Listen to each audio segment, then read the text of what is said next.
La suite du débrief de cette 17e journée du National Foot 1 Mermoz avec le Stade Mandji qui prend les 3 points face à l'Union Sportive de Bitam à l'issue d'une non-assistée à une remontada à Port-Gentil. Mais le Stade Mandji, leader du championnat, qui fait preuve de caractère, Mermoz. Oui, preuve de caractère, surtout après avoir été mené 1-0. Un but du capitaine de l'USB, rappelons pour la petite situation que l'USB qui joue un peu plus libéré maintenant avec toutes les sanctions qui se sont levées autour de ce club. Par contre, le Stade Mandji envoie un sacré message pour ce championnat. Le chassé-croisé va toujours continuer en haut.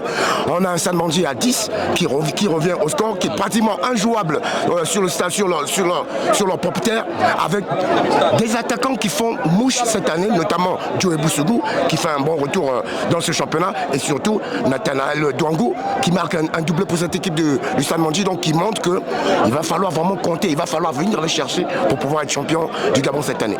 Ismaël Nathanaël qui met ce soir un doublé face à l'Union Sportive de Bitam. Il est désormais seul meilleur buteur du championnat avec 11 buts. C'est une grosse saison pour l'attaquant du Stade Mandji qui porte son équipe cette saison. Oui, il porte son équipe et comme on dit, quand une équipe veut être champion, il faut avoir des grands buteurs. On a vu dans toutes les équipes du monde, quand on a un grand buteur, on est susceptible d'être champion et là il porte l'équipe. Même quand l'équipe est moins bien dans le jeu, il réussit à tirer son épingle du jeu. C'est un grand bravo aux coachs qui ont réussi à mettre ce joueur en confiance et il porte vraiment l'équipe et il file droit vers le titre de meilleur buteur. Ça va quand même, ça va être quand même difficile pour qu'on rattrape ce buteur quand on sait qu'il enchaîne des doublés, il met des buts. Donc c'est un joueur qui tire l'équipe vers le haut et qui propulse un peu plus Stade Mandji vers le titre, même si on sait qu'il y a un poursuivant derrière. Voilà, d'un point, voilà Manga Sport. Mais Nathanaël Douangou, il fait son travail et il est parmi les meilleurs buteurs. C'est tout bénéf pour l'équipe du Stade Mandji. Un petit mot sur l'US Bitam Mermoz, l'USB qui revient bien malgré cette défaite ce soir-là. Est-ce qu'on peut espérer un maintien pour l'Union Sportive de Bitam? On peut espérer, on voit déjà d'abord que cette équipe, depuis que la sanction de la FIFA a été levée, joue plus libérée. Et maintenant, la Fédération gabonaise de football leur a autorisé maintenant à pouvoir réintégrer les joueurs qui avaient été suspendus suite à cette sanction de la FIFA. Donc je pense qu'on peut espérer un USB qui va sûrement se battre pour ce maintien. C'est vrai qu'aujourd'hui, il a des fêtes, c'était quand même le leader, la Stade Mandji. Mais pour moi, l'USB qui joue plus libéré, surtout sur ces terres, va essayer de prendre le maximum de points pour pouvoir faire cette remontada pour son maintien. Messieurs, vous le savez, sur le stade, si le Stade Mandji est leader, son poursuivant immédiat, Manga Sport, n'est pas loin derrière. Ils ont tout juste un point d'écart entre Stade Mandji et Manga Sport. Manga Sport, justement, qui s'est imposé au stade de Henri Silvos de Mwanda, 4-3 dans un match palpitant face à OYMAC. Ismaël, Manga Sport qui garde le rythme. Manga Sport qui fait un 11e match sans défaite, 11e match, 11e victoire d'affilée. Après, c'est tout à fait logique. Manga Sport, c'est une équipe qui a toujours dominé le championnat. L'année dernière, je pense qu'elle n'a eu aucune défaite. L'année dernière, il y a eu juste 2 matchs nuls. Donc, elle était champion sans perdre. Et là, elle revient sur les mêmes bases. Elle a changé d'entraîneur en début de saison. Là, Thierry Mouillouma, ancien sélectionneur, est arrivé. On sent que l'équipe a gardé la patte. Malgré les quelques changements, l'équipe joue bien, même si elle s'est fait un peu peur en défense en prenant 3 buts. Mais l'équipe garde le cap. Ça va être très difficile pour le Stade Mandji. Le championnat est serré, sera serré jusqu'au bout. Avec une équipe de Manga Sport qui a eu quand même à la baguette un Samson Bingui qui a été étincelant depuis 2-3 matchs déjà. C'est une grosse équipe de Manga Sport avec un gros effectif. Donc je pense que pour moi, le titre sera serré jusqu'au bout. Vous l'aurez compris, monsieur, c'est un mano à mano qui se joue entre Manga Sport et Mandji, qui sont désormais les deux seuls en tête du championnat. C'est un duel là, Mermoz Ismaël, qui promet jusqu'en fin de saison. Alors à présent, nous allons aller du côté d'OYM avec cette équipe de l'Union Sportive d'OYM, justement, l'USO, qui s'est imposé face à une équipe de Boinguidi Sport, 2-1, avec un Mario Mandro, buteur pour son 3e match d'affilée. L'Union Sportive d'OYM, après la victoire à Lambaréné 4-1, et l'Union Sportive d'OYM qui se rassure et qui peut enchaîner. Mermoz. Oui, c'est l'Union Sportive d'OYM qui peut enchaîner. On attendait aussi cette équipe de l'Union Sportive d'OYM un peu plus haut, contrairement à l'autre équipe d'OYM, qui est OYMAC, qui fait une très belle saison pour un promu, notamment avec ce match face à Manga. Mais pour l'USO, on les attendait un peu plus haut. Maintenant, là, c'est un enchaînement de 2 victoires. C'est bon pour le moral pour cette équipe de l'USO qui avait besoin de points pour pouvoir essayer de remonter dans la moitié du classement de ce National Foot 1. Mario Mandro qui est, pour l'instant, on va dire, à l'aise et qui fait de belles prestations, qui essaie de porter cette équipe d'Union Sportive d'OYM. Donc, bonne victoire, on va dire, pour le moral et bonne victoire pour la continuité de cette équipe. équipes qui vont essayer de remonter au classement.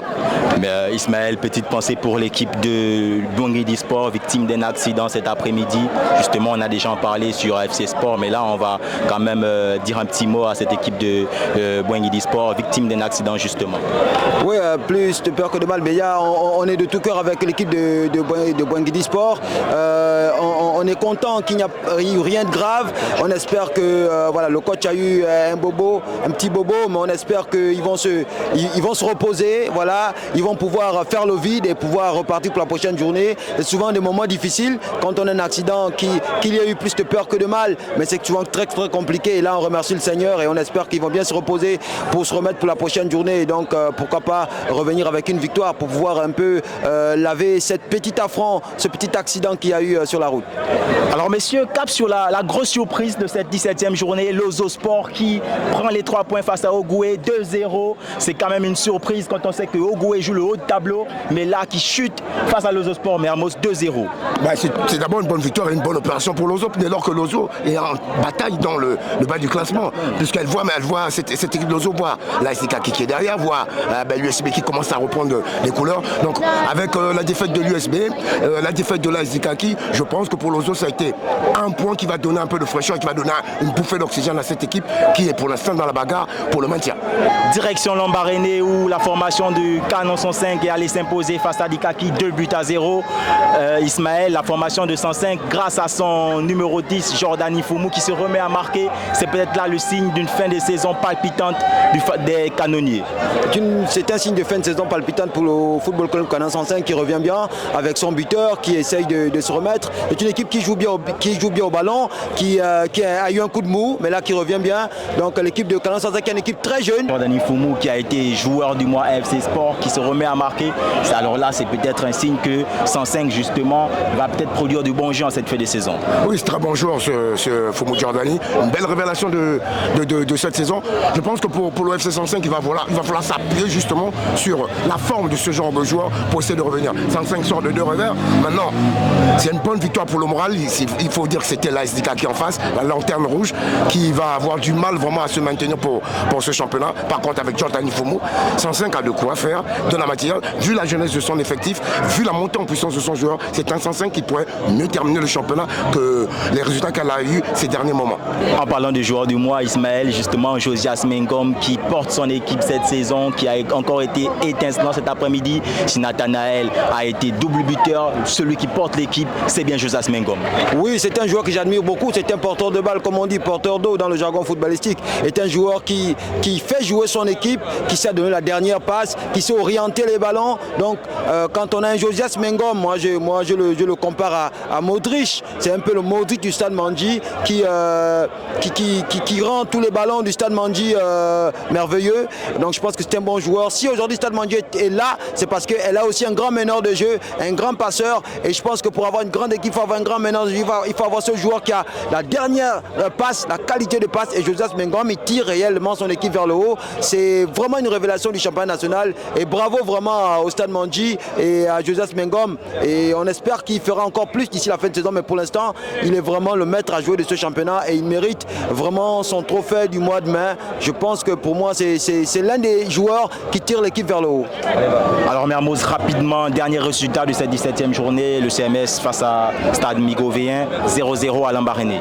Oui, 0-0 à Lambaréné, c'est 2 équipes qui stagnent. C'est un mauvais résultat pour les 2 équipes qui avaient besoin de points. Stade Migovéen pour pouvoir essayer de recoller avec le haut du classement. Par contre, pour CMS, essayer de revenir un peu dans ce championnat, un CMS qui tâtonne un peu. Donc, mauvais résultat pour les 2 équipes qui perdent beaucoup de points alors qu'elles en avaient besoin. Et mauvaise affaire pour les 2 équipes. Le classement à présent de ce National Foot après la 17e journée, c'est les 2 premiers du championnat. Manga Sport 2e, le Stade Mandji 1er. Messieurs, on l'a dit, c'était mano à mano. C'est 2 équipes qui se livrent coup pour coup en cette fin de championnat-là. Ismaël, ce sera encore intéressant là, lors de la 18e journée.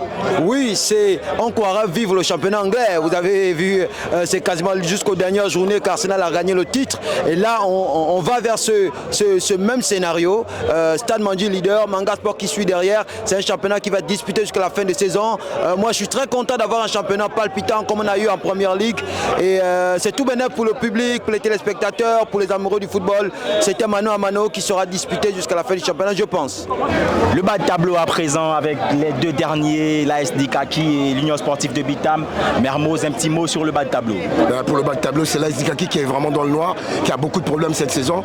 Encore une énième défaite pour cette équipe. Par contre, pour l'US Bitam, on voit un peu de mieux, même s'il y a eu cette défaite aujourd'hui face au Stade Mandi qui était le leader. C'est plutôt un USB qui va peut-être essayer de se battre pour repartir dans la bonne zone et pouvoir se maintenir pour la saison prochaine. Voilà, chers abonnés, c'est la fin de ce débrief. Quant à nous, on vous retrouve très prochainement pour un autre débrief justement et on se dit à très vite sur AFC Sport.